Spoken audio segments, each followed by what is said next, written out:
Good evening, everyone. I hope you are well. Welcome to my talk tonight. I'm going to talk a little bit about lighting on the wedding day. So we're going to start from the morning and straight through the day until I leave in the evening. And I'm going to walk you through the equipment I'm using, the timelines, everything like that. Guys, please feel free to ask any questions. I want this to really be a session where you can ask questions and we'll work through all of them. Hi, Kelvin. Good to have you here. Yeah, guys, so we're going to start. I think we've got everyone on. There we go. All right. Okay. Right, guys. So basically, to start off with, as wedding photographers, we're always working with the light that's given to us in any scene. So it's up to us to modify the light, to change the light, to make it suit us, and to get the best out of the light that's there. So first of all, when you walk into let's say, a bridal suite, the first thing we're going to have a look at is the direction of the light. Is the light coming through the door? Is it coming through the windows? The lights that's present in the room. The color is going to have effect on that. If you've got nice tungsten color light, that's going to be something that we're going to have to deal with. Either we're gonna change our white balance, or we're gonna clean it up with some flash. Then obviously the quality of the light as well. So when we're talking about quality of the light, we are talking about the shadow quality. So what the shadows look like. So when we're shooting outside in midday sun, that is one of the reasons why we don't really like shooting in the middle of the day, because the sun is giving us harsh shadows under the eyes.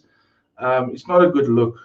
Okay, so that's what we're talking about when we're talking about the quality of the light. So those are all the things we have to take in consideration on the wedding day when we move from location to location. So, the bridal suite is going to look different. The reception might be a thatch roof, which is a nightmare to shoot in, to light in, because the color cast that jumps around the place, it's quite yellow. You can't really balance the flash. It's all those sort of things that we have to take into consideration. So when you shoot natural light only, guys, for me personally, I also shoot natural light, but I love being able to, to shape the light on the day and not be restricted by the light that's given to me. So, if you're shooting natural light only, mostly you left for the golden hour of the day to shoot in. I do some of my weddings, they have the reception 11 o'clock, and then 12 o'clock, 1 o'clock, you are shooting the couple shoot, because that is the only time of the day that the couple had. So you have to make it work, and I don't want to be stuck to shaded areas or have be limited in my creative options. And by the location, I don't want to necessarily shoot where there's nice shade or under a tree. I want to really include the scenes that I want to. So that's what lighting brings to the party. So using artificial light, guys, when we say that, it's flashlight, it's reflectors, it's speed lights, it's things like that. That gives us the opportunity to, be creative and have no limitations on the day. So the light sources we're going to discuss is flash lighting. So that'll be your speed lights, your big Godox 8600 units, your 8400s, things like that. Continuous light, so I use this quite a lot. We'll talk about it later. That will be your Godox light stick, something like that. Reflective light is your reflector, your oval reflector, and then diffuse light is the diffusing panel that's inside your reflector that you use as well. So guys, here's an example of natural light only. As you can see, there's nothing wrong with this. It's a great shot. There was nothing else needed in this image. It was after the sunset, and you have that really 10-15 minutes of great light. Then we have an image with flash, lit by flash. So yeah, that is flashlight, continuous light. That is again the Godox light stick, which you can use to light your couple or your bride that's backlit, maybe in a bridal room, so you don't burn it out. And then reflected light. This is basically just a reflector reflecting some sunlight back into the image. If you've got questions, guys, please post your comments. I'll bring it up on the screen and we can discuss it. Or if I'm going too quick, just tell me to go slow. And in the diffuse light, guys, this is just a scrim, and I'm taking this photograph outside, and I'm just filtering the sunlight through the scrim to give me that nice soft light. Right, so why use flash? Why am I so adamant about using flash on the day? I'm going to go through a few reasons, give you a few examples. So first of all is to create a high dynamic range image with one exposure.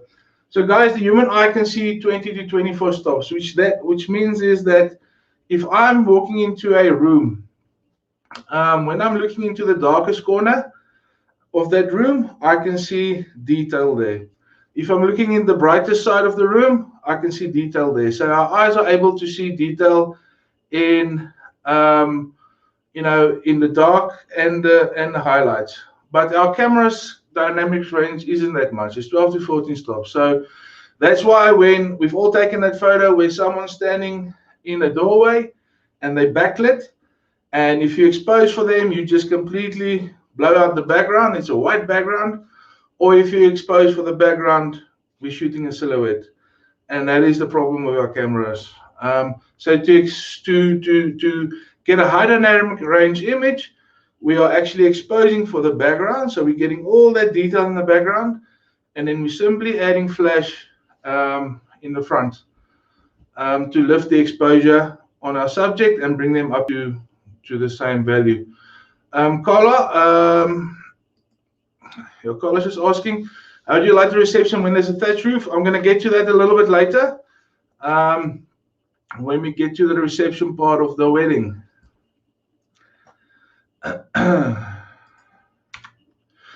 Okay, guys, so the example I just gave you, this is what it looks like in practice. If I'm exposing for the background, you can see the image there. What happens is I'm getting all the color and detail in the background, but now my subject is a silhouette. If I expose for the subject, like in this middle photo here, I blow out the background. So the only thing we're doing really is we're exposing in camera for the background. So we're sending our camera, we're underexposing that background so we get all the detail and the color. And then we're simply adding flash at the front to lift the exposure on our subject. And you can see it down here as well. Okay, I'm going to actually give you a nice tip at the end of the session, just how to get this lighting situation down very quickly and easy. I'm going to give you a little recipe for lighting on the day, and how to set your camera up and your flash to get images like that very easily and very consistently.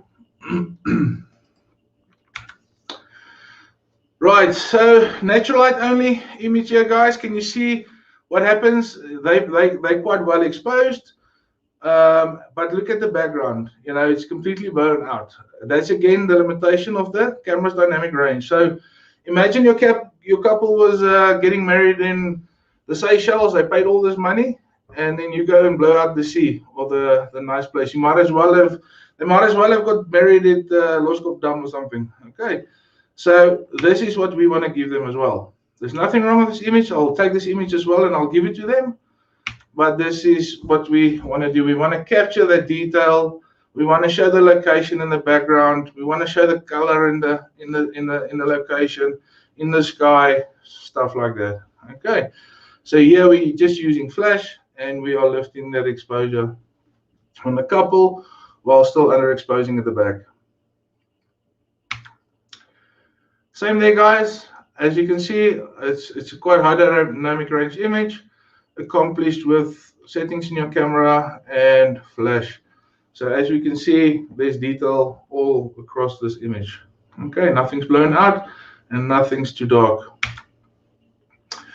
Right, to create depth and dimension when light is flat or non-existent. So guys, even though it's quite nice to shoot when it's overcast, your images will have little contrast and minimum shadows, and that will produce a quite flat image. So that's why when I've got an overcast day, I love shooting the flash because it just gives me. Let me just bring that up. It just gives me detail in everything. You know, if it's an overcast day, look how nice and dramatic this image is. The guys absolutely love images like this. Josh has got a question here. What is your aperture for these type of shots? So guys, I shoot open 99% of the day. So that means I'm at my lowest aperture always. My lenses are basically glued to 2.8. Even when I'm doing couple shoots, how can I say, family shoots or group photos, I'm on 2.8, believe it or not. I just stand nice and back, and then what happens is your aperture expands. Okay, so I like shooting at f2.8. I never change from there.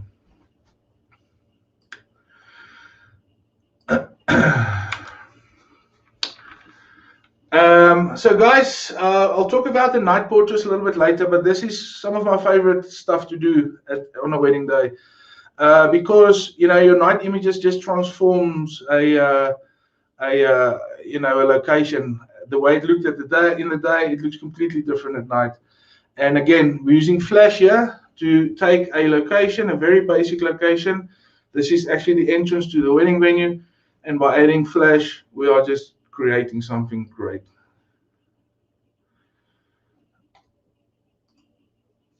Ilana, we are going to definitely talk about lighting and what equipment I use. We're going to have a whole section about equipment, so we'll definitely get to that. Hi, Tyrone. Thanks a lot, my man. Right.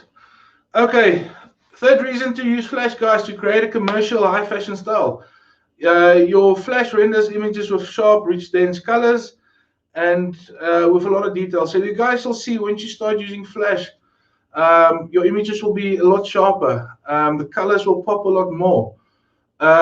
Even shooting at slow shutter speeds, where flash hits, it will freeze that subject. So you can use it in a quite creative way. Okay, so you can see they're nice colors, nice and sharp. Very little editing, guys. Believe it or not, these images out of camera are pretty close to what you need. The most work I do in Photoshop or Lightroom is taking out a light here and there, because I like to get my lights nice and close. So that's basically the most editing I do. A little bit of contrast, a little bit of saturation, image is done. So this is just a couple shoot, guys. I took the couple to Rosebank. I think it was Rosebank. And we just did some night stuff for them. Okay.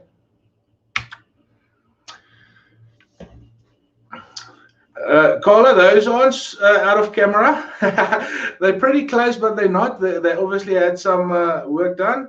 But I don't edit a lot because even on skin, I don't do any skin retouching, because your light basically cleans up the skin.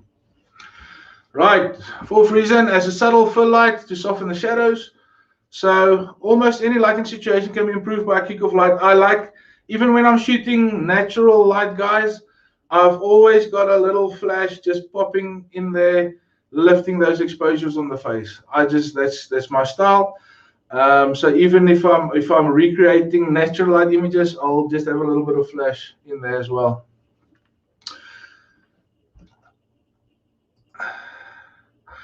I'm hoping, I think I have a few behind the scenes images that we'll get to.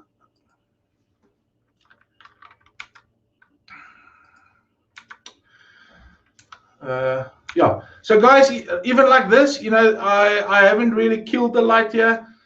This is a natural light looking shot, but even this was lit. This is a completely overcast day, but I just pumped a little bit of light in there to just lift the exposures on the face, get a nice separation from the background, and clean up that image. Over here as well, guys, this is just a bridal shot, and again, I'm not killing the background. I'm just, again, lifting those exposures with a little bit of flash. So, you know, I've got a lighting assistant at my weddings, and he basically walks around with the light, and he's the guy that, you know, wherever I need light, he's there, and I just light whatever I need to. Okay. So, I think the fifth or sixth reason, guys, is set yourself apart from the crowd. So this has become quite important, especially now when you know, the market there's a lot of guys entering the market. The market is quite saturated.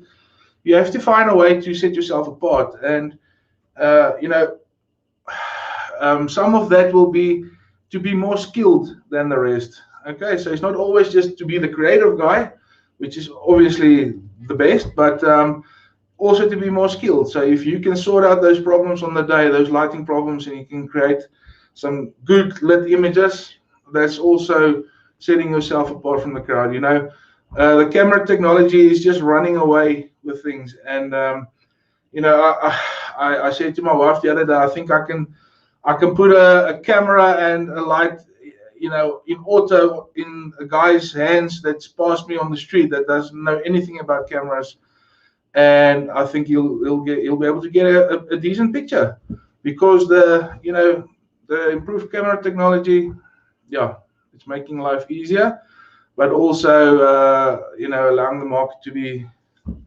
filled a little bit more, which isn't a problem. You should be able to set yourself apart from the crowd, guys. I'm going to talk about the lighting and equipment a little bit later, so we'll get to that.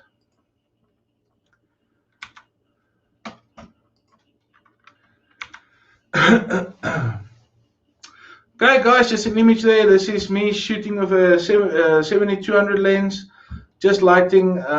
What happened here is the sun is behind him, and this cloud cover just came up behind him, and it looked like you know, the grass and the sky was on fire.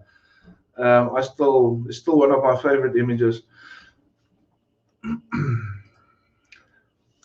Kenley's just asking, what's your starting Kelvin, or do you use flash, Kelvin?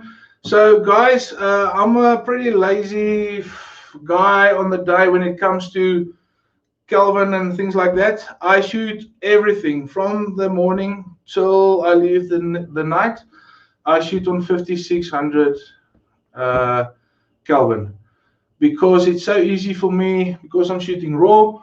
It's very easy for me afterwards to just go and clean it up. Okay, because I shoot manual as well, so my exposures are consistent, and I'd rather have something consistently wrong, which I can then easily fix, than dealing with a mix of you know, Kelvin on the day. Because if you've got it on auto, it'll do a pretty good job at getting the right color temperature, but I don't want to deal with that afterwards. I'd rather just have one and then work it from there.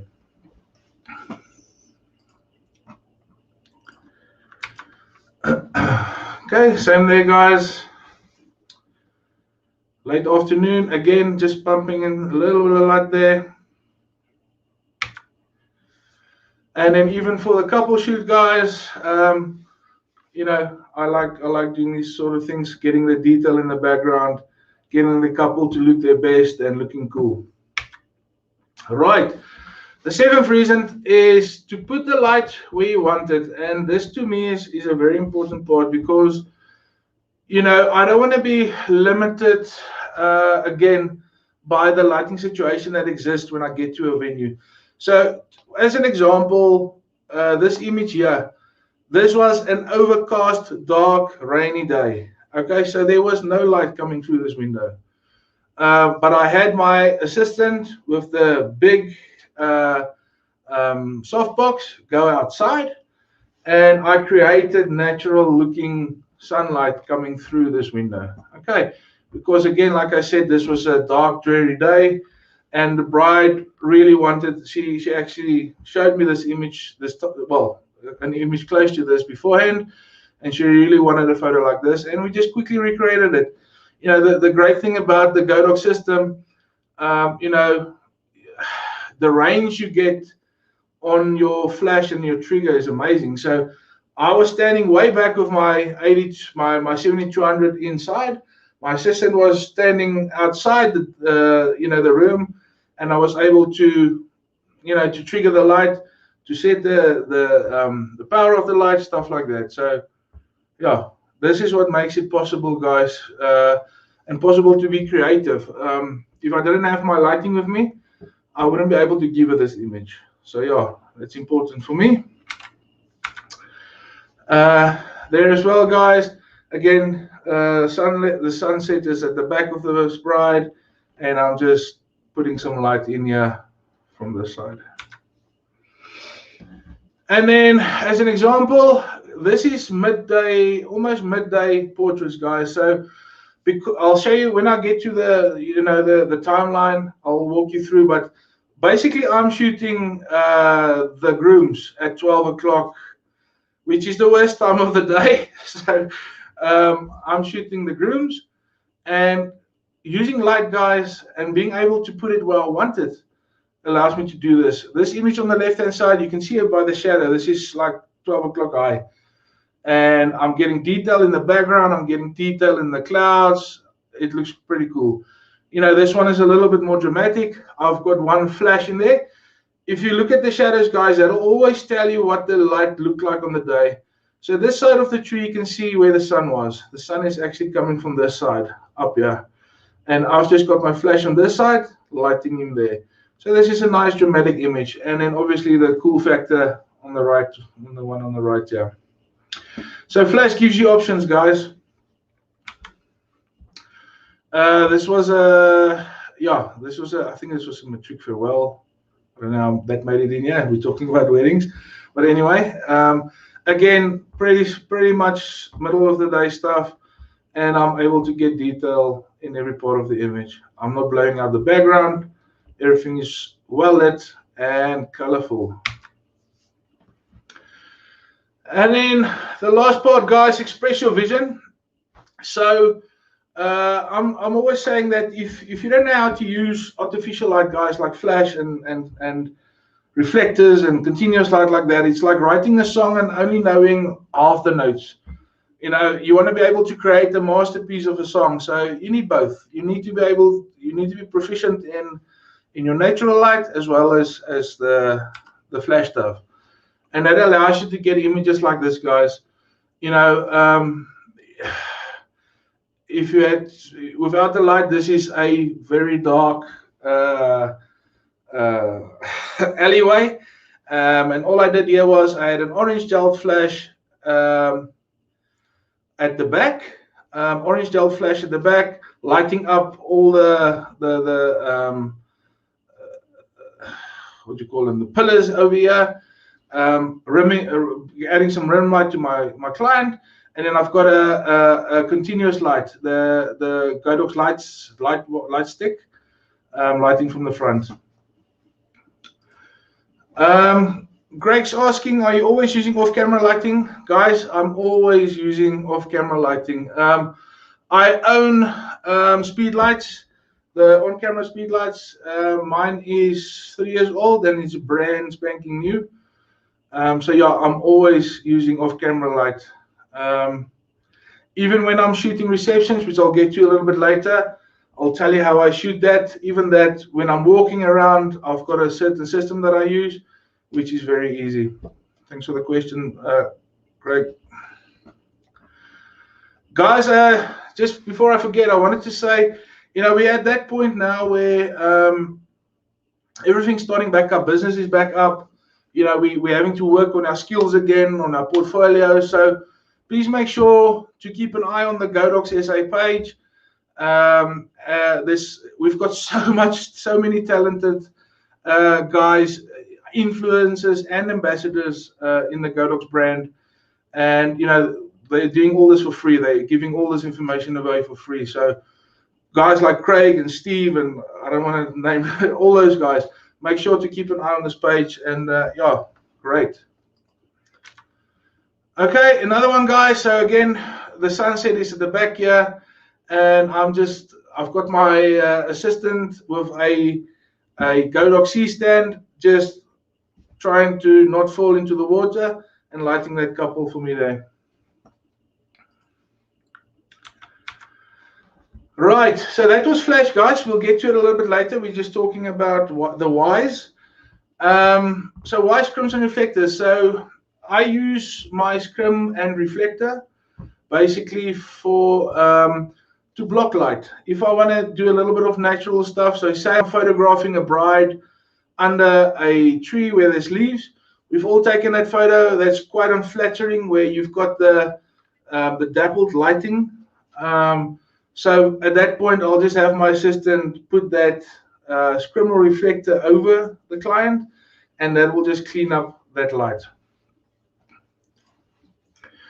Over here as well, so you can actually see where my assistant missed it.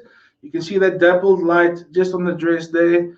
But again, we're just having a scrim. He's up on a chair here, and he's just basically blocking the light there. So guys, a reflector is something you should have in your kit. It's an inexpensive tool that can really produce some amazing images and save your butt. Right, so why scrims and reflectors? So to bounce light into a subject, to light, or even the exposure. So guys, can you see this almost looks like flashlight? It almost looks like we used flash here. This is literally just a scrim, a reflector, sorry, and we basically just reflected the sunlight back into the client. And as you can see, we almost got Rembrandt lighting here on the face. So it's very possible with a reflector to get some really, really good images. Craig's just asking, do you use the standard 50mm scrim, or do you have a larger one? So guys, I use the standard one because that fits nicely in my bag. I do have a 2x1 meter one, but I stopped using that a long time ago. It's just too cumbersome on the wedding day. So I only take around the 55 that I can hang on my bag. Mariska, I'm hoping it will. I think it will, yeah. I think the video will be available afterwards. Just keep on checking the, yeah. Oh, there we go. It will be available. Let's asking, hi Lut, do you only use the light stick to light up the front of the image, or do you sometimes prefer using flash in the front too?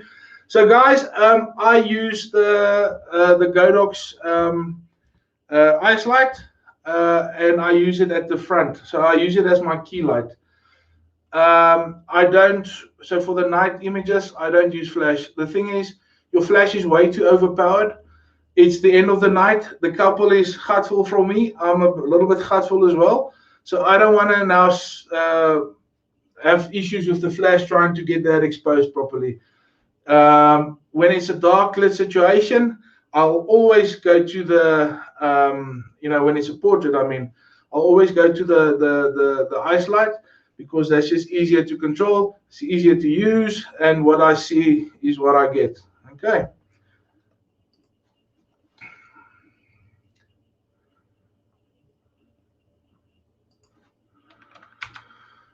Again there, guys, just a reflector being bounced back into the couple, giving a great exposure there. And there as well, this is pretty much almost midday, guys.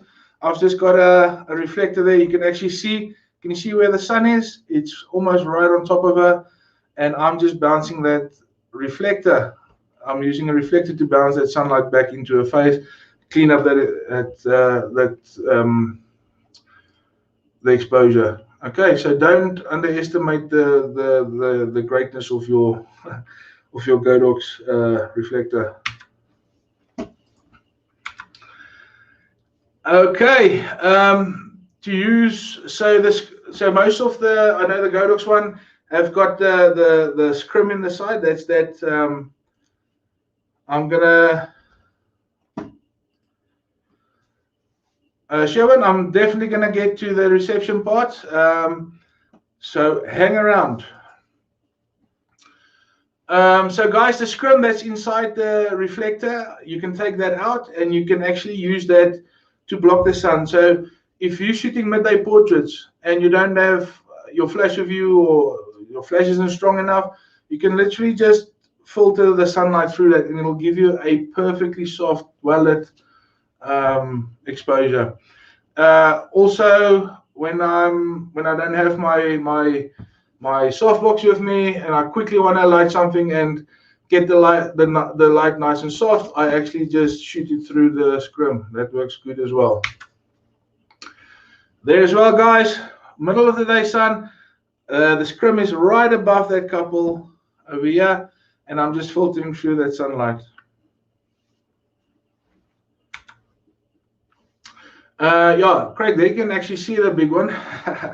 So that's a 2x1 meter. Again, this is just midday, and my assistant is just blocking off the sunlight there, filtering it through to give us a more natural lit shot. Okay. So continuous light, guys. This is something that's in my bag always. I love doing these nighttime portraits. It's something that my clients book me for. They expect it at the end of the day. So your continuous light is basically you use it to mimic always natural light. So if you look at this image here, she's not lit by the chandelier there. I've got a Godox ice light in there, lighting the bride there. So my assistant is here by the Godox sign. He's hiding up there with a long stick, and he's just lighting it up there. And then obviously for my night portraits, guys, I use an 80-200 Pro for the back as the backlight. So that flash is way back behind the couple. I'm controlling it from my trigger, and I've got it gelled orange. Okay, so I've got an orange gel in there to light up the background and the rain and all those nice things. And then my continuous light, which is the ice light, I'm lighting up the couple from the front. So I've actually had to edit out that light stick just about here. So I've actually taken an old light stand, and I've taken off the feet, and then what's nice is the Godox ice light comes with a little, you can screw it into a light stand, so then my assistant can just extend it and he can light the couple for me, and I don't have to edit him out later. The other reason for using continuous light, guys, is easy to control in tight locations. So, you know, when you're shooting in a bridal suite, you can't always control the light in there because it's small. Maybe it's small. So when you bounce flash in there, the light will actually just bounce from all the objects and give you a flat image. So in a situation like that, I'll use the continuous light, and I'll be able to light just my bride or just the item that I want to create a little bit more contrast and a little bit more drama. So flash inside in a little room, you know, bounce flash, it's not something I do a lot. I'd rather use the continuous light. It's also great to fill in those shadows.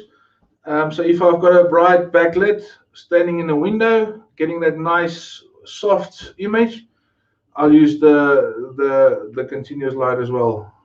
ice light. There as well, guys, as you can see there, just a nice soft image. Again, I'm just using the ice light there. And then as the key light for my night portraits, I use the continuous light. So in this image as well, guys, this church is obviously dark. I've put on the lights up there, but that window at the back, again, I've got my 8200 outside the church shooting in, lighting up that window, so it's shooting from the back. Again, you know, it's great to be able to change the flash power from my camera and have it outside. So yeah, it's great. And then again, I've got my assistant just lighting the couple from the front with the continuous light, the Godox ice light. Okay, so a very quick and easy image to do this, guys. This takes me seconds to set up. You know, this is again, like I said, this is the end of the evening, end of a long day. We want to get these done. The couple wants to go party, so I've got 10-15 minutes maybe to get these great images for them. Over here as well. So what's nice about the 8200, guys, I used to use a normal flash and a normal speed light for my night portraits, but sometimes the power wasn't enough. So over here, I've had to light up that entire tree line. You know, except for these little lamps here, it was completely dark. So I've got my 8200 probably about 30 meters behind the couple, and I'm lighting up that entire tree line from the back. And then I've got my assistant again just hiding down here, lighting the couple with the ice light. Yolanda, hi. How close is your ice light to the subject, guys? It's very close. I'm basically editing out the light, the ice light in all of these shots. Okay, because again, I want to bring the light nice and close so that it gives me a nice wraparound. Remember, the closer the light, the softer the light, the softer the shadows, the more the light wraps around. So I'm getting that light nice and close. So yeah, I'm probably always editing out the light just about here, but it's so quick to do, guys. Photoshop and even Lightroom now is very powerful.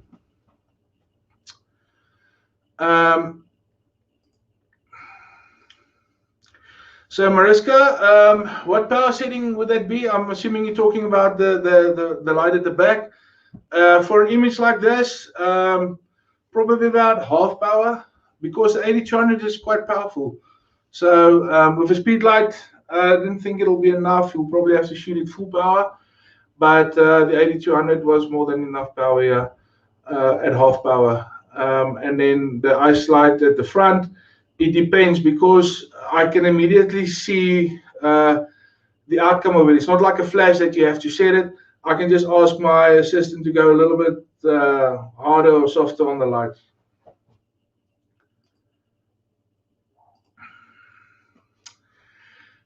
Sherwin, that is bare bulb, yes, except for the color gel that's in front of it. Yeah, but I shoot it bare bulb for the night portraits, yes. I just used so Luet, yeah, I just used what's it called? The Fresnel, is it?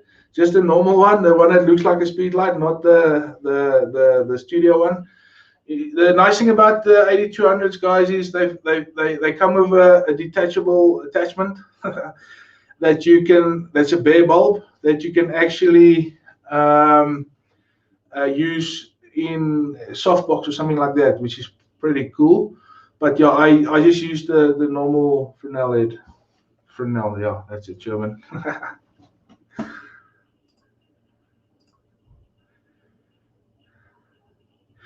Yeah, so Yolanda, only the 8200 and the gel, no diffuser. Not for the night portraits anyway, okay?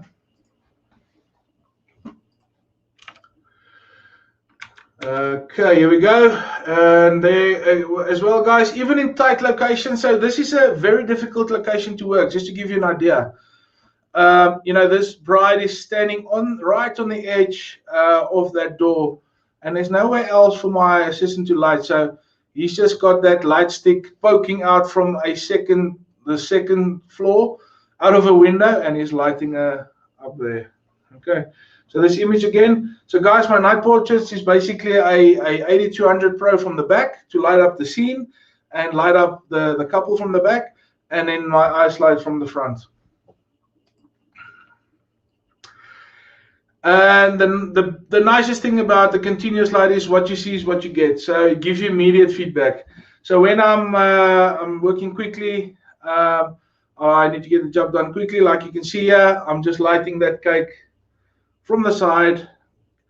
And guys, don't be scared of shadows. I know we all sometimes don't like the shadows that much. If an image is without shadows, there's no contrast and there's no depth to that image. So the way I think about lighting is I'm not lighting something, I'm creating shadows. I'm just deciding what that shadows must look like. And that is the way I think about lighting. Okay, I'm thinking about how soft the shadows must be, what they must look like, and what depth and dimension they're going to give me. If this cake was just lit from the front, guys, it would be like, it'll almost look like a photocopy of that. That cake was photocopied onto the background. Where now I'm creating shadow to the side, and it's giving me, showing you it's a round cake. Right.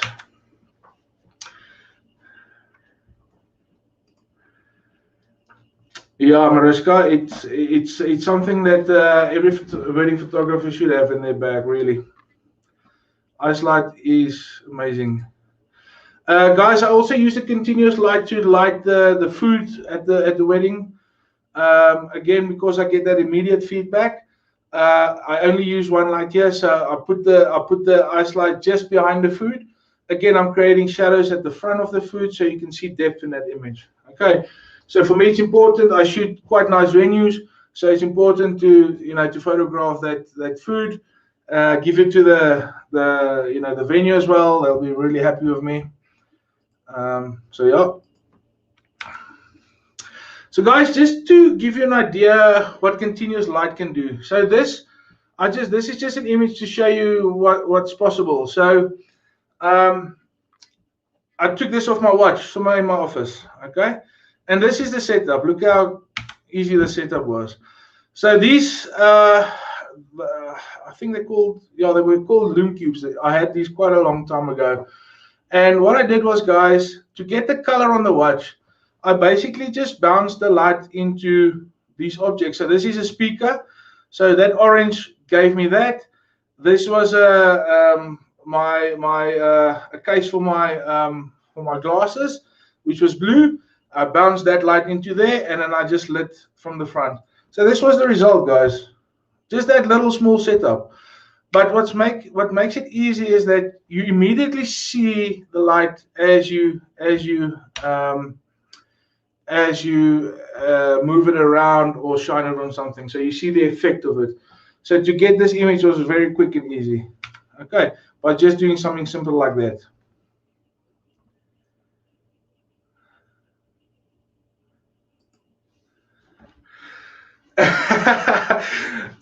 I've got to tell you, the ice light is definitely, and I've got 4 8200s. I use the 8600. I'll get to the kit a little bit later, but the 8200s are my travel kit. So if I'm having to fly and do stuff like that, I take my 8200s with. They're also my backup lights. I've had times where my assistant dropped my 8600 on the day. Now you've got to continue, and the 8200s are definitely able to do the job.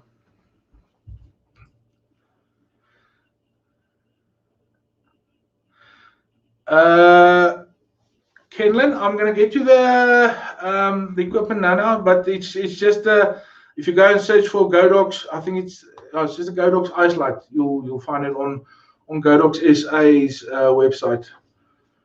And the nice thing about it is you can change the color value as well.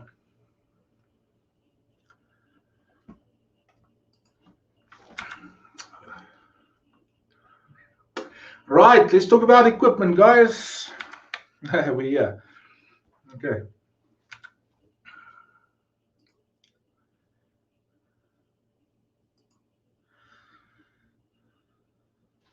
Byron, I use the iSlight version 2, and I've also got the LC500.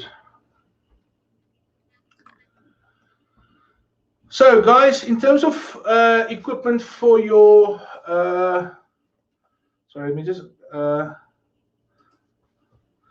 Tara, I'm sorry. You are correct. The LC500 is the iSlight. Sorry, I'm talking about the other one, the RGB one. Sorry, I've got that one as well, but we'll get to that. Thank you.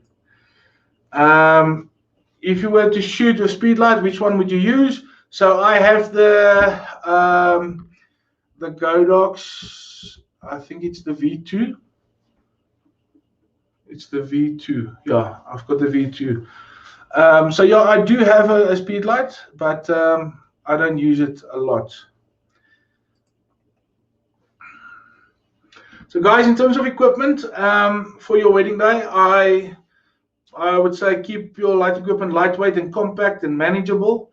And then, you know, I see a lot of students, because I'm also a lecturer at one of the colleges, DPC. So I see a lot of the guys trying to make the speed light work and get the same result as you would with a 8200 or a 8600. Guys, rather just spend that extra money on the technology and make your life easier, especially on a wedding. You don't want to struggle on a wedding. I always also say that, you know, when you're buying a light, try and buy the biggest light you can. So like the 8600 Pro, you don't want to run into a situation where you need those extra 200 watts of light. I'd rather have it and not use it than run out of it. Okay. Then in terms of equipment, buy once and buy right. Beware of the gimmicks, especially when it comes to lighting, guys. There's a lot of gimmicks out there. And then invest in reliable equipment with a proven track record and service. And again, guys, that's why I love the Godox products. Everything is integratable with each other. If I buy 8200, 8400, 8300, 8600, they all talk to each other. You know, I don't have to now have a separate trigger or an updated trigger. They all communicate. If I add a speed light to that mix, it'll, you know, the trigger will talk to it. And the other great thing, guys, is if I have problems with my equipment, Godox is in the country. They've got a brand new warehouse now, so you can just take your stuff to a physical person and they can fix it. Okay, it's not something you send off through a shop or this or that. You know, it's important for us as wedding photographers to have that luxury, to have your stuff serviced quickly and efficiently.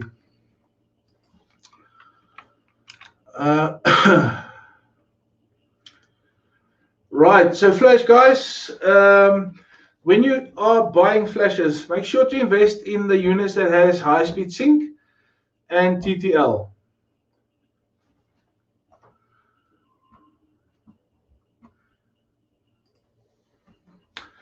Vanesh, yeah, we're gonna work through that part now.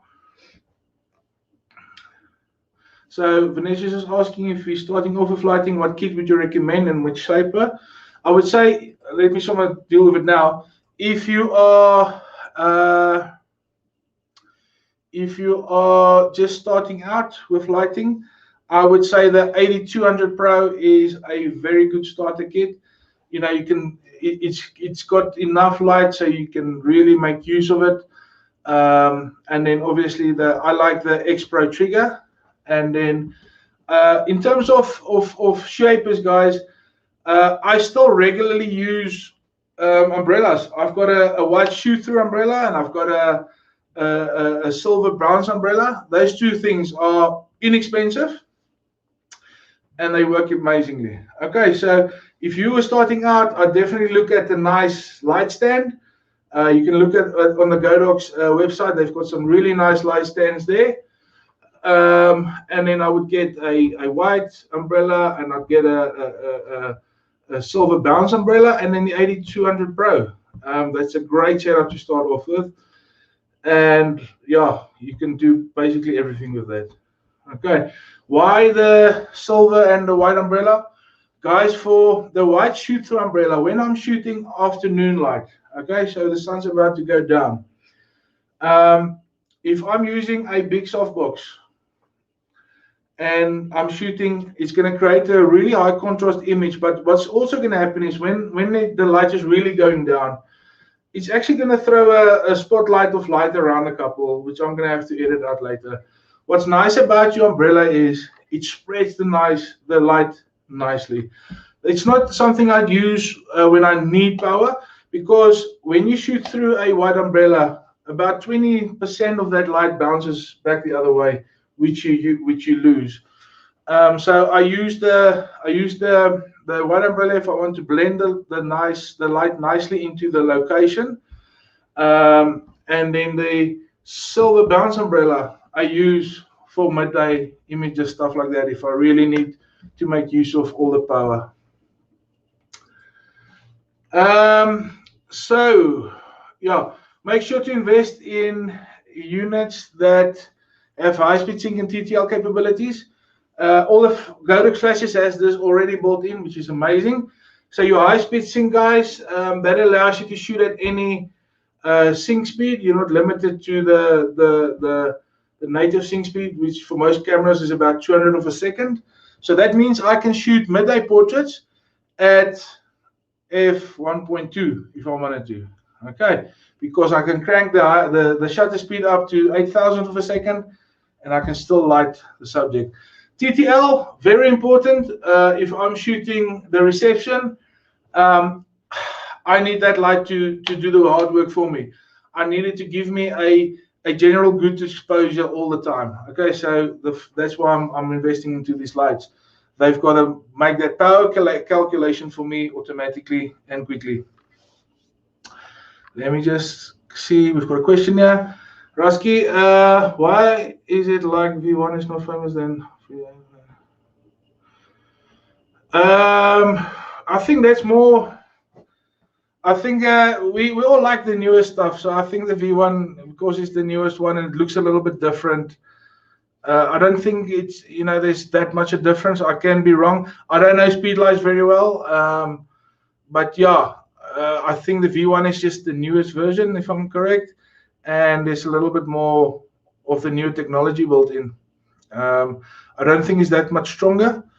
But yeah, if there's anyone that knows for sure, just give me a message there.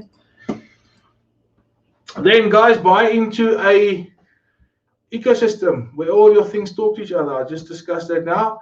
And the reliability. I'm quite amazed, guys. I work my lights quite hard, like the 8600, and I've had that one now for just over 2.5 years, and not even the bulb is gone. I've used other brands where I've had to replace the bulb. Yeah, it's just a reliable system. And then I said this earlier, but buy a unit with enough flash output so you never struggle. And then invest in a system of quality and a variety of light modifiers. So you don't want to invest into a light system where you can't find the right modifiers. Okay.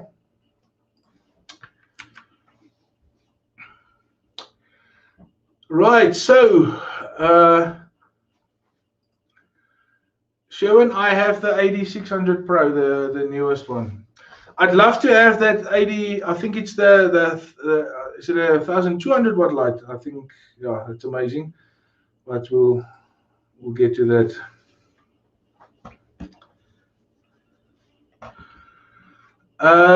So flash equipment I use for weddings, guys. My Godox 8600 Pro is the key light. That's my main light. That's up there all the time. That I light most of the stuff with on a day. My main modifier is the Godox P90L parabolic. Amazing light, guys. The quality of light coming out of that softbox is just amazing. Then my main and backup trigger is the Godox X Pro Fuji. I'm a Fuji shooter. So yeah, again, it's important to have that trigger backup because triggers do fail and then you can't continue. So always have a backup. Then my backup lighting is 4 8200 Pros, and I also travel with those. So if I'm flying for a wedding to Zimbabwe, I'm backing the 8200s, not the big light. The backup modifiers is the white shoot through and the silver umbrella, and then I'm using the Godox C type light stand. Yes, so we just had a question earlier about why the V1. So Godox just let me know that the V1 has a round head and there are some cool magnetized accessories. Guys, those I have played with those. Those are amazing. That magnetized accessories, because they're quick and easy. You know, I come from the old school where we took those sweetie paper, those colored sweetie papers for the color gels, and you had like bands and you wrap them around the flash and all sorts of nonsense. These new magnetized ones are amazing, really.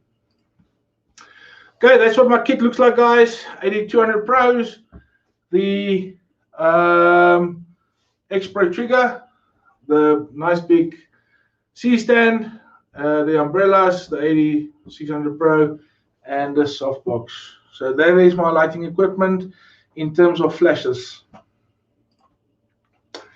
Okay, crimson reflectors, guys. So I used the Godox 5-in-1 collapsible.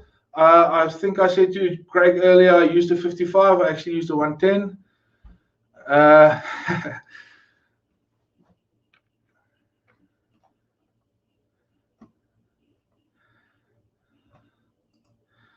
You're going to have to stick around for that, my man. Right, that's just the reflector, guys, with the scrim inside. And then continuous light. So I use the LC500 light stick, ice light. And then I've also got the TL60 tube light, which is, I use more a little bit for video because it's an RGB light as well. But guys, I really suggest you invest in one of these ice lights. They're really great and easy to use, and especially for the night portraits, it's a must. Right, so we're getting to the lighting a wedding day. I'm going to talk about how I go through the day, guys. So tips for successfully photographing a wedding day stress-free, if there's something like that. So first of all, guys, it's the timeline. Guys, I just wanted to open this up as well. If there's any questions, you know, for weddings in particular as well, we don't have to just talk about the lighting side. Obviously, lighting is the main key here, but if you want to talk about some of the wedding stuff, you can ask me questions there. So first of all, guys, the timeline is the biggest thing on the day that you're going to have to work on. I work with the bride extensively before the day on the timeline, so we know what's happening all the time. Everything revolves around the sunset. If you've missed the sunset, you've missed those nice romantic great lit images. So I make sure that I talk to my bride and we physically sit and we set out the timeline that we're going to stick to, which is going to go to the venue, which is going to go to all the suppliers, so we can all have a stress-free day. Okay, so then be prepared. Oh, hang on. So preparing equipment, guys. So make sure to check all equipment the day before. Test and charge everything. Have a checklist. So I've got a little checklist that I go through all, you know, the day before the wedding, and that I'm making sure all the flashes are firing, the batteries are charged, you know, the memory cards are clean, stuff like that. Be prepared for the day. And in tips for successfully photographing, we're carrying on, sorry. Scouting the venue. So guys, if I'm not familiar with a venue, I will arrive an hour or so earlier on the day to go and scout the venue. I rarely go to a venue beforehand. I like to be creative on the day. I don't like to have pre-set up ideas in my head. So on the day when I'm inspired and I'm ready, then I go arrive a little bit earlier and then I go and scout the venue. Take charge of the timings on the day. So guys, for me, this is the way I work. I drive the timeline on the day. So I'm there with the list that we agreed on, and I'm making sure that everything, as much as I can, happens on time. Okay, because the bride and the groom, they're enjoying the day. You should let them enjoy the day. You should be the guy making sure that stuff happens because you are chasing the sunset. Okay. So here is the timeline that I use on the wedding day, guys.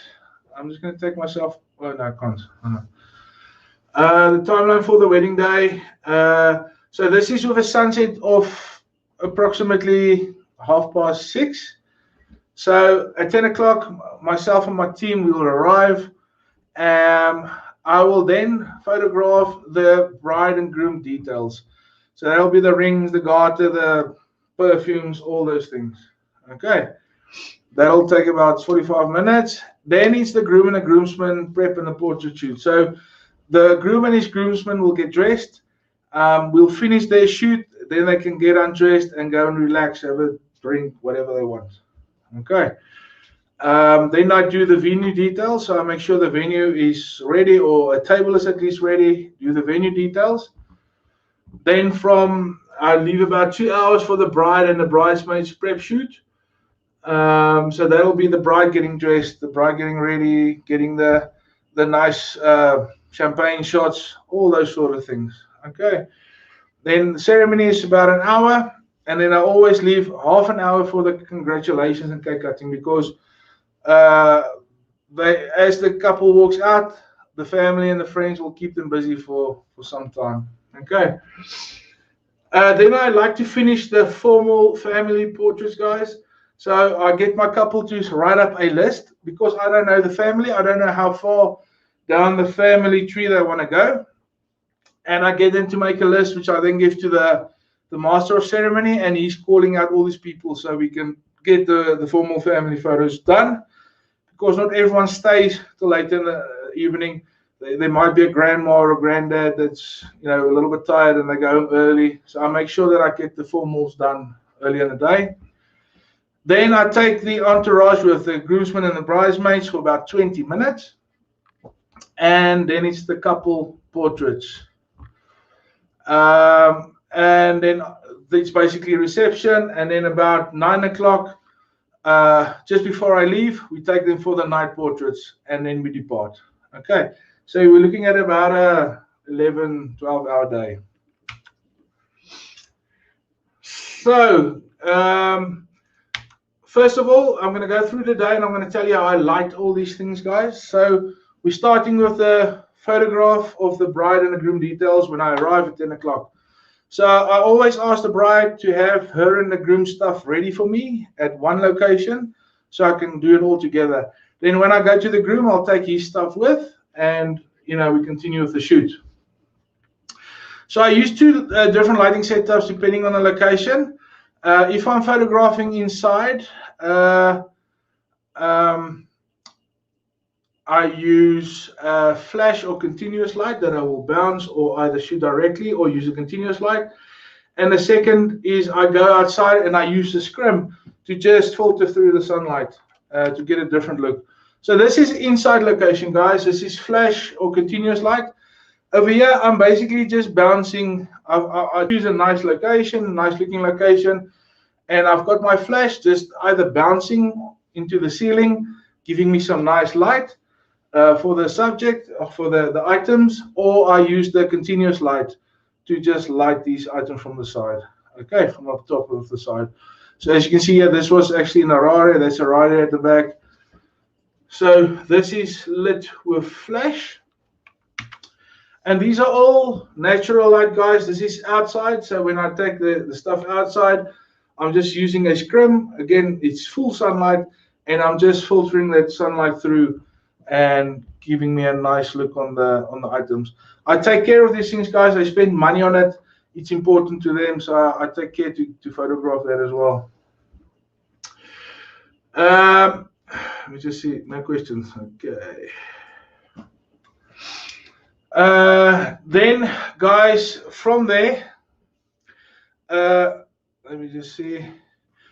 Yeah, Sherwin, that is all shot with a macro lens. The macro lens is it's a purchase I have to make. It's one I don't like because I take 10 or 20 photos with the macro lens at a wedding, and then that lens gets packed away. So yeah, I'd probably, if I did it over again, I'd go for something like a extender or something like that can mimic the macro. But yeah, it is a macro lens. Right, so guys, then so 10 o'clock. I've now started. I've finished the bride and groom details. Now it's time for the groom and the groomsmen prep photos. So they already showered.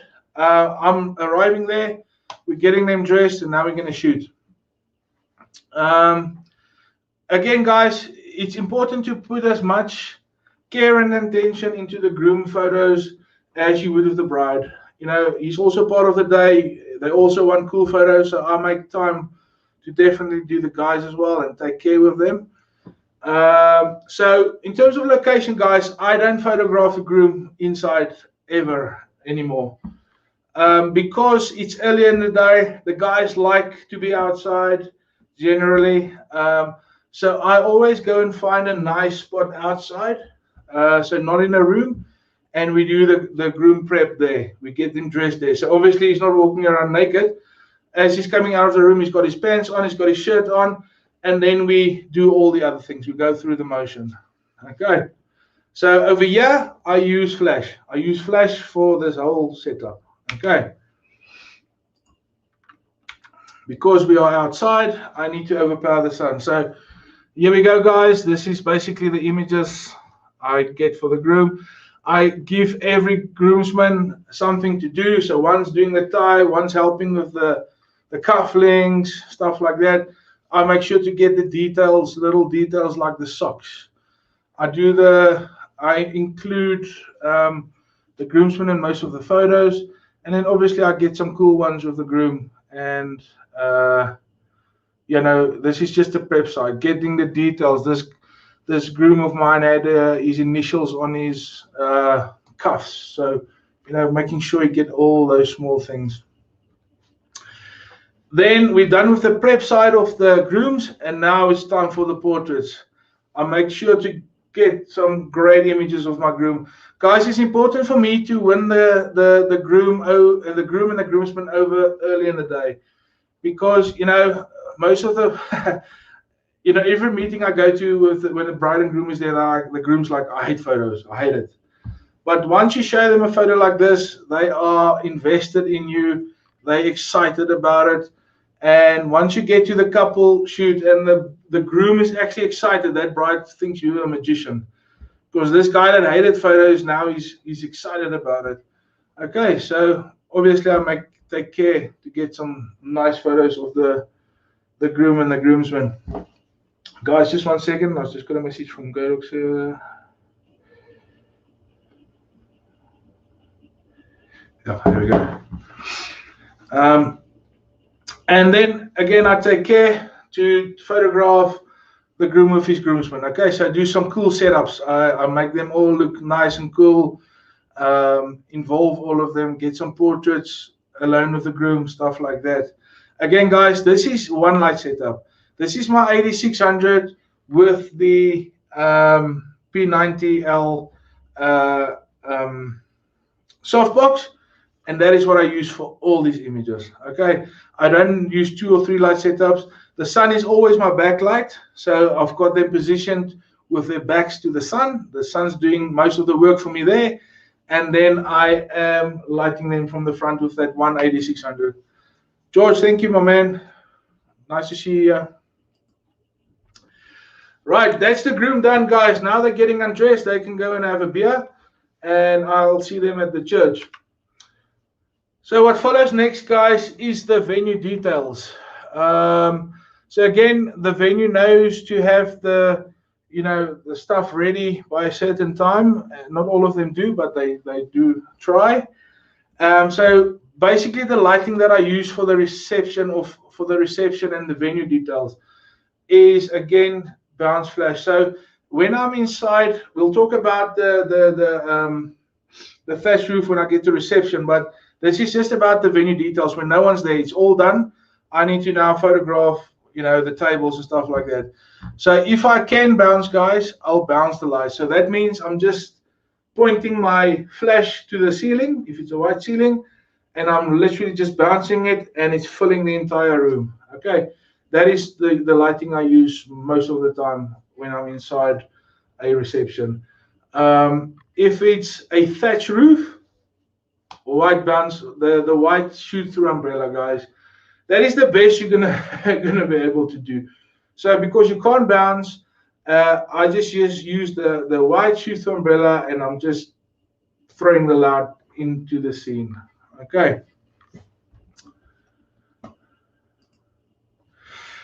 Sherwin's just asking, with more than one subject, do you shoot multiple exposures or take one shot? It's just one shot. It's one shot. Yeah.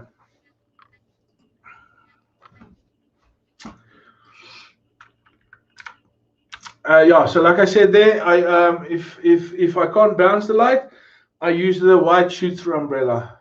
Okay, because again, that won't create a very high contrast look. It will just spread the light. It'll almost look like window light coming into the scene. Okay. And as you can see there, this is bounce light, guys. This is literally my assistant standing next to me, or my light up on a stand, and I'm bouncing the light onto the ceiling. And look at these really well lit images that I'm getting. Okay. And that is the other reason, again, why I'm saying the 8600 is great, because of the amount of power. I'm not killing my light here. You know, if I was shooting this with a speed light, I'd be killing that speed light. I'll probably have to shoot it at full strength all the time. Where with the 8600, I can go down to like 16th power, and I can just light this entire room. Okay.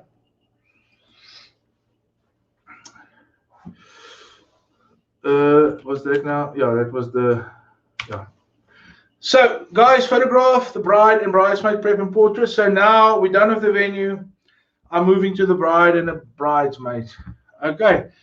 So I don't photograph the bride when she's halfway made up. I want the makeup finished, and then we do mock makeup shots, so we get those pretty images. Okay. So I do the mock shots, I do the mock makeup photos, and then after that we do some fun stuff with the ladies with their gowns, because again, they put money and effort into that to get the bridesmaids' names on the back, stuff like that. We're having some champagne and some fun photos. After that, the bridesmaids get dressed, and then we start dressing the bride. Okay. Again, I try to include every bridesmaid, give them something to do. One's going to help with the shoes, one's going to help with the earrings. I'm going to include the mom and the dad, everyone that's there, make them part of the day. And then if the dad is there, I will do a specific setup for the dad for a first look. Let me just see a question now. Vinesh, I'm not sure. I've got the LC500. I'm not sure what the difference is for the R. I think, yeah, just watch the comments. I think Godox will give us an answer there, or you can just contact me afterwards and I'll find out for you.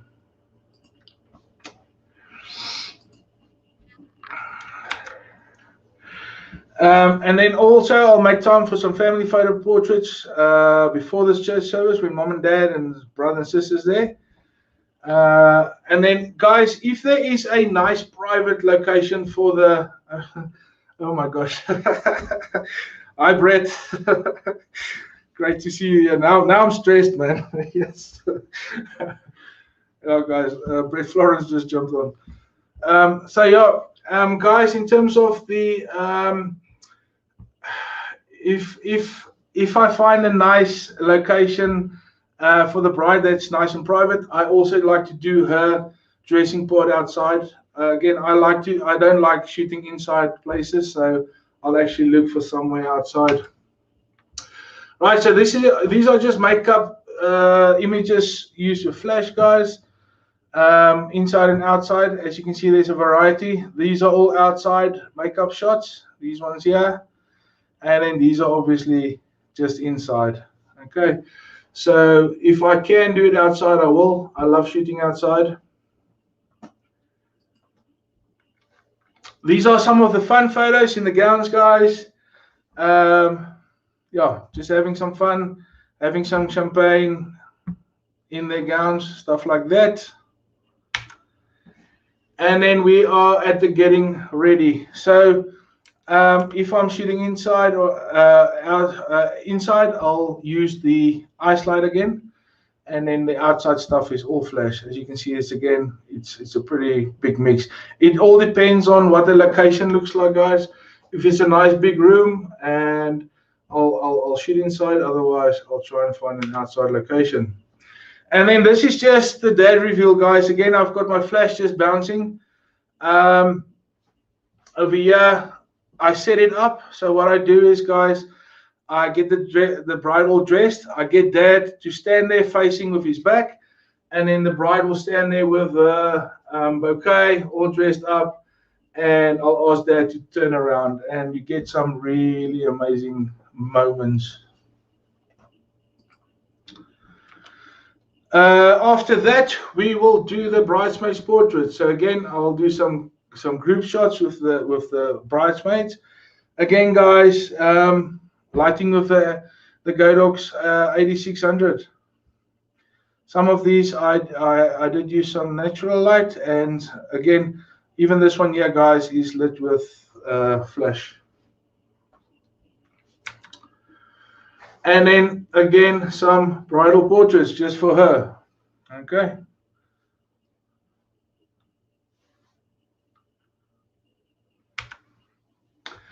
Right, now it's a ceremony, guys. So this is the only part of the day that I don't use lighting. I just don't think it's appropriate for me. I know a lot of guys shoot it, but I'm already a big guy, so I'm taking up half the room. I don't want to be flashing guys, you know, the people in the church in the eyes the whole time as well. So for me, this is the documentary part of the day. So even if it's really dark, guys, I'd rather just push my ISO than shoot flash. It's just a little bit distracting. I actually stopped doing it because I was a guest at the wedding, and one of the photographers just killed the the flash, and yeah, I just stopped right there. So yeah, that's the only part of the day which I'm not using any flash. So these are all ceremony, naturally lit, guys. I'm trying to be a little bit of a fly on the wall, and I'm just capturing everything as it happens.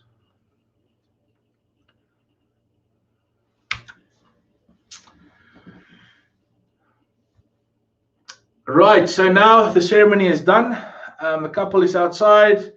Now they're cutting the cake, they're doing the formal family photographs, the congratulations, all those sort of things. And then the family photographs. Again, guys, I've organized this beforehand, so we know who's going to be in the family photographs, so we don't waste time. Sherman's just asking, what is your go-to lens for the ceremony? So for the ceremony, guys, I also shoot 2 cameras. I've got 2 on me at all time.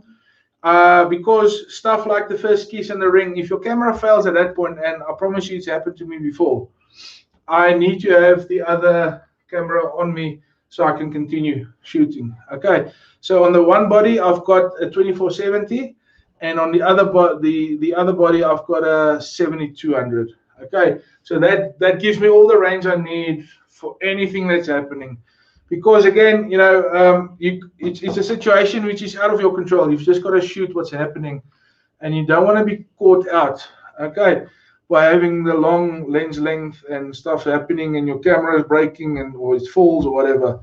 So the stuff that I can't recreate, I've got 2 cameras on me. Okay, right, guys. Here is some cake shots. And some family photographs. Okay, so that's the couple walking out, and then again the family photographs, I'm lighting all of them. Okay, again the 8600, guys, is more than enough light to light 30 people. Okay, if I have to. So that is that. Let me just see if I've got a question here. Do you have the belts for cameras at your store? Let's wait for Godox. Godox, do we have the straps, the camera straps? I don't know if we sell them.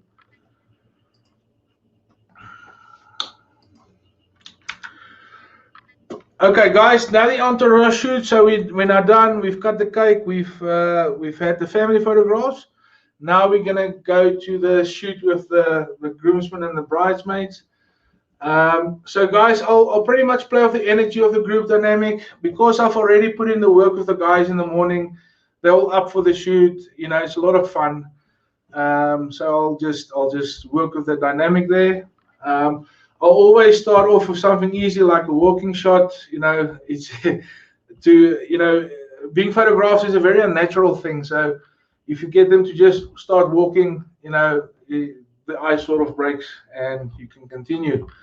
Now most of the portraits, the group portraits, will be lit with the 8600 Pro with a large octa. As you can see here, all of them is lit. Then the walking shots obviously not. So I also mix that with some natural light shots, guys, like over here. But for the more cool stuff, I'll obviously use the flash. So with a couple shoot, I'll always start off with the easy posing, just getting them comfortable and then working it from there. And then I'll try to work at least about 5 different locations, guys. You don't have to run around the venue. Choose 5 good locations and then work the rest in your lighting, your composition, and your posing. Okay. In terms of the natural light versus flash, I try to do about a 25-75 split. So I'll do 25% of the images will be natural light, and then the rest will be 75 because, again, giving them options, giving them the best of both worlds is what I do. So here is a mixture of natural light and flash work, guys. Again, I'll just change the poses, change the angles.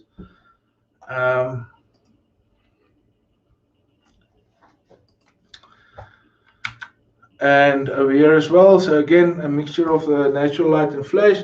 Again, I'll take special care to take some nice portraits of the bride by herself, take some nice portraits of the groom, and then, you know, get those natural moments like up here, and then get the more pose stuff as well.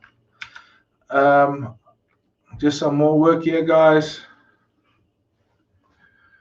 I obviously like the location stuff, so I really like to just use my flash in these situations so you can show the color and the detail in the background. And then, yeah, like I say, I'll also do the natural light stuff and the natural pose stuff. So what I'll do is I'll do most of all these things are posed by me. But then I'll make some time as well where I tell the couple I'm going to stand back with my 7200, and I want you guys to just enjoy each other. Just be with each other, be natural, and just be cuddly and kissing and stuff like that. So I'll also get those natural moments. Okay, guys, and then reception. So the reception coverage is like a ceremony. It's more documentary. You're not gonna you know, I'm gonna be a fly on the wall here most of the time again. So because my flash is TTL, so what I do is, guys, if I have a location where I can bounce the flash, okay, so I've got a nice white ceiling, it's nice and open, I'm just gonna bounce my light. So what I do is I place my flash in the middle of the dance floor, okay. I put it on TTL, which means the flash will work out the power value for me, which is really great. So that allows me to then just shoot what happened, guys. I don't even have to think about lighting because everywhere I turn, the flash will cover. It will actually light everything in that room. So if there's a guy doing a speech over here, the TTL will give me a good exposure on him. If the couple is having a little kiss or something there, if grandma's crying over here, I can just spin around and I can work around that light. So my light's in the middle of the dance floor, and then it only moves when we're obviously doing stuff on the dance floor. So when it's time for the dance or the guards and stuff like that, my assistant then grabs it and he then works around me. He walks with me as I'm shooting. Okay. If it's not possible to bounce, guys, so thatch roof, which is horrible, I go to the shoot-through umbrella. So I take out my big shoot-through umbrella and I'm just pumping light into that scene. Again, it's more important for me to show emotion and a good exposure at this point than to have world-class, how can I say, world-class images. It's more documentary style. Okay, so my top priority for documentary style is it's got to be well lit, and I'm looking for the emotions and the moments. I'm also shooting high ISOs at this point, guys. Uh, Again, also I'm shooting high ISOs because it also lessens my recycle times on the flashes. Okay, so the higher ISO, the less hard your flash will work. Okay, so I'm shooting 4000 ISO for the receptions at sometimes. So these are just bounce flash or umbrella, guys, a mixture of the light. Again, I like just putting the light in the middle of the dance floor and almost forgetting about it, and I'm just shooting. Okay, and that's where again where the 8600 comes in. You need enough flash power to just keep on going. You want a quick recycle times. You don't want to miss that moment where the groom sneaks a kiss because your flash didn't fire. Okay, you want something reliable. You want to keep on working. Then the night portraits, guys. I end every wedding with a 20-minute night portrait. In terms of the lighting, I use the Godox IS light with the 8200 Pro as a backlight. That is my setup for all of those.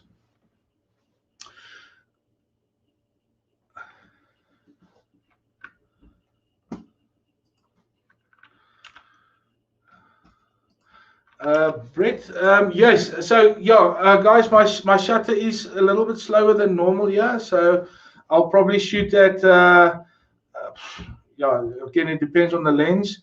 But yeah, I'll go slower than normal. So I'll probably be on a 2470. I'll be on about an 80th of a second, and then for the long lens, I'll be on just about 160. So I do slow the shutter.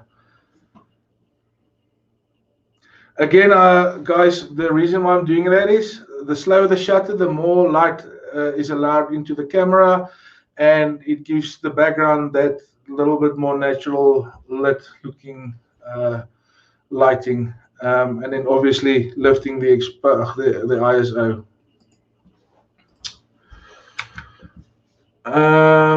So guys, when I do my night portraits, the first thing I light is the background. So my background light is the first one that goes out there, and I test that. So I set that up, I light up the location first so I can see if it works.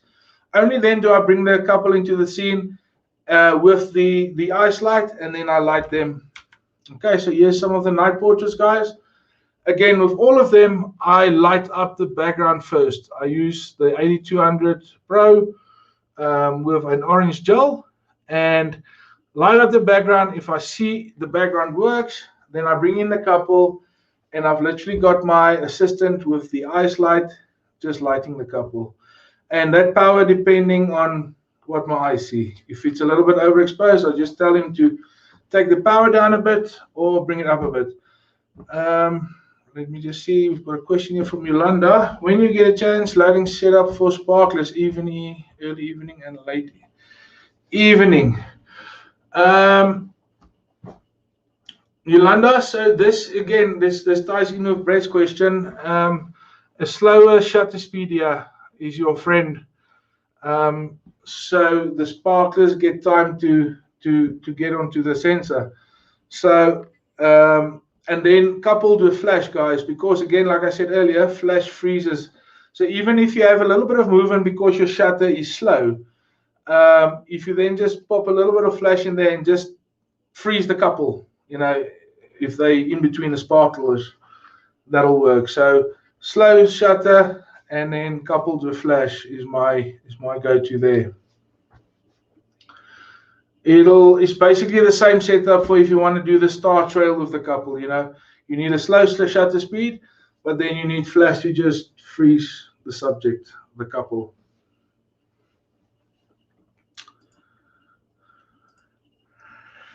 Sharon, think I do. I'll have a look for it. So Sherman's just asking about the behind the scenes. I'll look for one.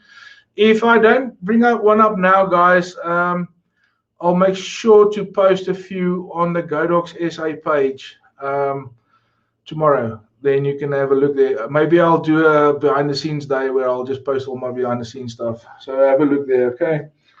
And then how far is the assistant with the ice light? Thank you, Brett. How far is the assistant with the ice light? So guys, he is pretty. He himself is quite far away. I've got my. Remember, I've got my ice light on a light stand, a light stick, which is extended probably 2 meters. So I'm trying to get him out of the frame, but I'm trying to get my light nice and close to the subject. So the ice light is probably 1 meter away from their faces, while my assistant is 2 or 3 meters away. Okay. Right, guys. So I'm going to quickly go through an album if you want.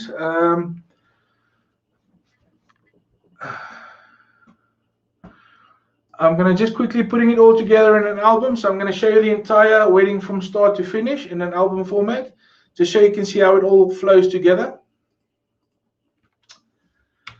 Right, so bridal photo, guys, and just a quick shout out to Brett Florence as well. I learned wedding photography from him, and I still learn from him. So thanks to him, and yeah, awesome. So guys, over here I've got the bride here, and I've got with her details. Every detail is photographed and in the album. Again, I'm taking care of it. Just a question here from Rusky. Where do you do albums and how much? So Rusky, the albums I do through Ad Photo. So I've been with Ad Photo for about 8-9 years. They do all my albums. They do custom albums for me as well. So I've got a certain type of letter that they do for me, certain type of engraving and boxes and stuff like that. So make sure to give Ad Photo a look. And then the price is depending on what you do and what options you use. They've got quite a lot of options for you, from leathers to this and that. All right. So guys, this is just progressing through the album. This is the getting ready. Some of the bridesmaids with the bride. Then we're going to the prep. This is the getting dressed part, putting on the earrings, getting the bridesmaids to help her. Now we've got dad. We've got the dad, the first look with dad. And then we've got a few more portraits. Then we go to the groom, again with his items there, guys. It's all important to him as well. Again, like I said, I include every groomsman. He gets a chance to do something, to help the groom with something. And then we go to the shoot for the groomsman and the groom. And some cool portraits. So this album, guys, is telling the story of the day. It's telling all aspects of the day. Over here, we've got the venue. This was actually at the dad's house. So this is the venue. I'm photographing all of that. And then we get to the ceremony. So as they're walking in, the bridesmaids walking in, the groom, you can see him crying there. I'm making sure to capture all that. I do the weddings alone, guys, so you've got to have your wits about you. You can't miss these things. Then I'm a fly on the wall again. I'm just photographing things as they happen.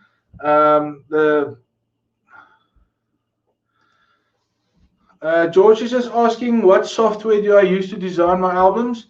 Guys, I use Smart Albums. It's called Smart Albums. I also have Fundi, but I prefer the Smart Albums. They're a bit quicker to design in. Right, so now we've got the exchanging of the rings and the first kiss. We've got the signing of the register, them walking out. And then we have the family photographs. Okay, so this is all the family photographs. And then you can see this was mid-COVID with the masks. Oh my gosh. So yeah, we've got the bride and the groom and their entourage. Again, a few fun things, guys. Some of them are, some nothing. Making sure to get all of it. And now we at the couple shoots. Okay, so I'll show you how I mix it. You know, the natural light with the flash. So we're getting the natural light where they're just walking, that nice kiss while they're walking, all the natural stuff, and then progressing through with the more posed flash stuff.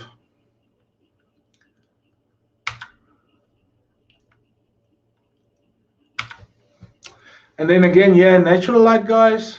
Just getting those natural moments. Again, I like to do the natural light stuff just after sunset. Then you get the best light. And at that point, when you use flash, it's too contrasty. You know, there's a point where the flash becomes too much.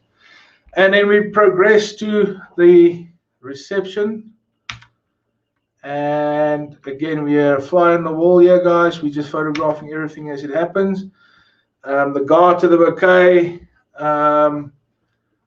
And the first dance. Again, here I'm on TTL for most of this, guys, because I want my flash to do that power calculation for me. As people are moving around, I can't then change power, and I've got to concentrate on what's going on around me. I'm just bouncing the flash up into the ceiling, and I'm lighting the entire reception, and I'm focusing on getting moments, getting everything that's happening. Some party photos, and then we end off with some night portraits. Again, guys, same setup, 180-200 at the back with a... Yeah, the couple actually, I don't really like the smoke thing. I don't really do it. But the couple brought the smoke bomb, so I said, well, let's do it. It's pretty cool. Came out pretty cool. Guys, and then I'm going to give you a bonus tip on lighting. So all these portraits that you saw of mine, the ones that the sunset ones, my main portraits, there's a recipe that I follow to get good lighting. Okay, so if you want, you can actually print this out, put it on. Let me just get a question here. At the reception, on or off camera bounce flash, Sherwin, it's always off camera, always. So I don't use speed lights. They're not strong enough. I don't like them. I don't like to use them. So I've always got my light next to me on a stand. It's always off camera. Even if I'm shooting a how can I say a corporate, you know, where stuff is happening, I'll try to find a spot where I can put my flash down. I'm bouncing it and I'm just shooting. I don't do the on-camera flash. Again, it's not, you know, the speed lights don't have enough power, you know, it's recycle times, it's stuff like that. Where if I can just take my 8600, put it in the middle of the dance floor or the venue, it will just light everything for me.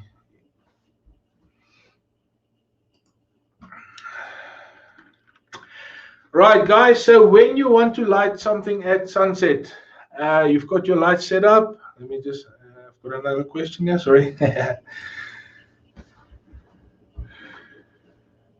Yolanda's asking, can you use two 8200s at the reception in different areas instead of 8600? To be honest, Yolanda, 8200 is more than enough. You'll only need one. I'm just anti the, you know, your speed light is only 50 watts. Most of them are 50 watts. Your 8200 is a 200 watt light. So it's 4 times more than a speed light. So your 8200 will be enough for a reception.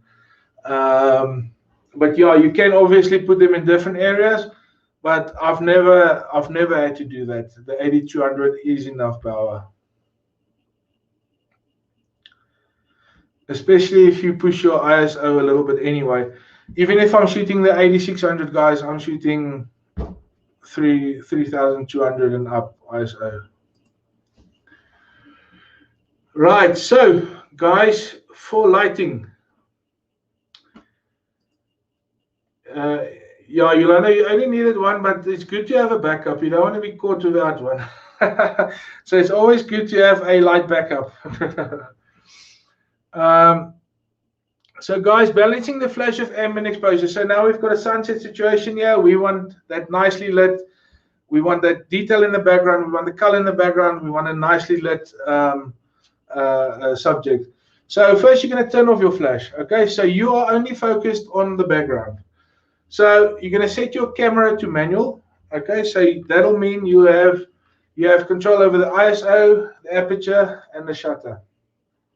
Okay, so when you are using a high-speed sync flash like the 8600 or something like that, your ISO and your aperture becomes the constant. So that is the thing you set first. Your ISO, if you're shooting a sunset, you obviously want to darken down that exposure and the background. So your ISO will be as low as the lowest it can go. So say 100 ISO. Okay. Your aperture will be look, guys, I'm of the opinion that if you buy a f2.8 lens, you shoot it at f2.8. That's why you bought it. So your aperture will be as low as possible because you want that nice out of depth of field. And then your shutter speed, you actually your shutter speed, you close down until you're happy with the background. So your ISO will be its lowest, so say 100. Your aperture will be say f2.8. Now you close down your aperture, your shutter, and you darken down that scene. And you actually take the photograph until you're happy with the scene. Then that setting is done. Your camera setup is complete. Okay. All you do now is you turn on the flash and you make sure you've got enough power for the subject. That is all the images that I've shown you guys. That is the recipe I use, and it is foolproof. Okay, it's literally foolproof. So if I change the setup and I move slightly and I go to a different setup, I start again. ISO lowest, aperture lowest. Now I close down my shutter and I darken the scene to where I want it. And that is a personal choice, guys. How dark you want the scene, that's up to you. How much detail you want to show, that's up to you. I use the shutter to close down that the exposure, and I darken that exposure. And all I do then is I turn on the flash and I give it enough power to light the subject. If my subject is underexposed, I don't change anything on the camera. The camera is set up for the background. I then go higher or lower on the power on the flash. Okay, it's a pretty simple setup. Let me just see. I've got a question here from. Oh, no, let's just see. Brighton. There isn't a PDF, but I think what you can do is I'll just guys check back with on the Godox SA Facebook page tomorrow. Then I'll give Godox something that, you know, just with a little bit of this information, maybe with this, you know, how to balance your flash with the ambient exposure. I'll put it up there where you can download it. And that's it, guys. Any questions? Thanks for joining in. It was really great. I hope you enjoyed it and you found some use out of it. But yeah, I'm open for any questions, guys. If it's wedding related, if it's lighting related, now's your time. We'll give it 15 minutes.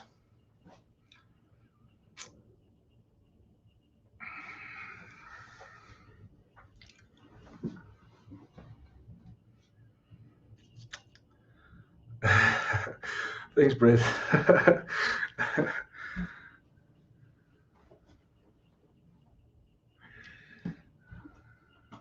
Let me just see. So Mawande, When shooting the reception, is the placement of your flash usually ideal to shoot in either direction? Yes, and that is why I put it in the middle of the dance floor, because that will cover every direction that I'm shooting in. If I'm shooting the couple sitting at the table, I can light that. If someone behind me is making a joke, I can turn around and I can photograph him. That's why TTL is important, and that's why the placement of your flash is important. Again, I put it in the middle of the dance floor and I forget about it. It just does its work.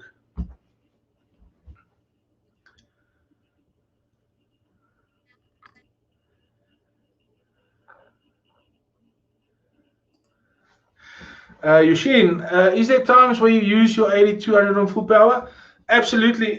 Yushin, I actually shot a full wedding in Zimbabwe, December the 23rd, which is the hottest, most sunny time in the world, I think. It was the hottest I've ever been in my life.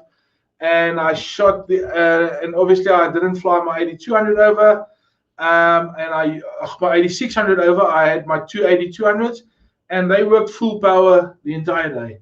I went through 6 batteries that day, and that's why I can vouch for them.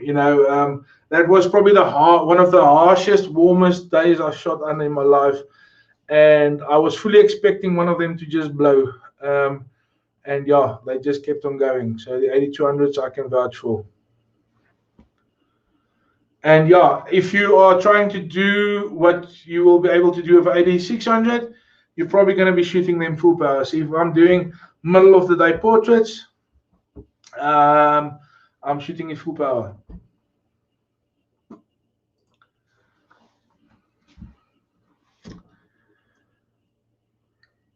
Thanks, George. Thanks for joining in. Appreciate it. Thanks, Sherwin. Thanks for all the questions. Appreciate it. Anything else, guys?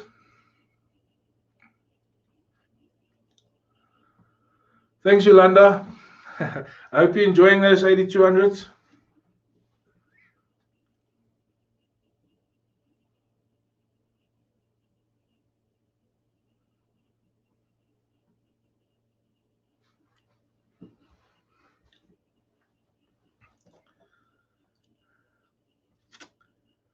Okay, guys, if there's no more questions, I'll say good night. Thanks to all. Good luck with everything. Good luck with business and all the rest. And keep safe and keep healthy. Thank you, guys. Have a good one.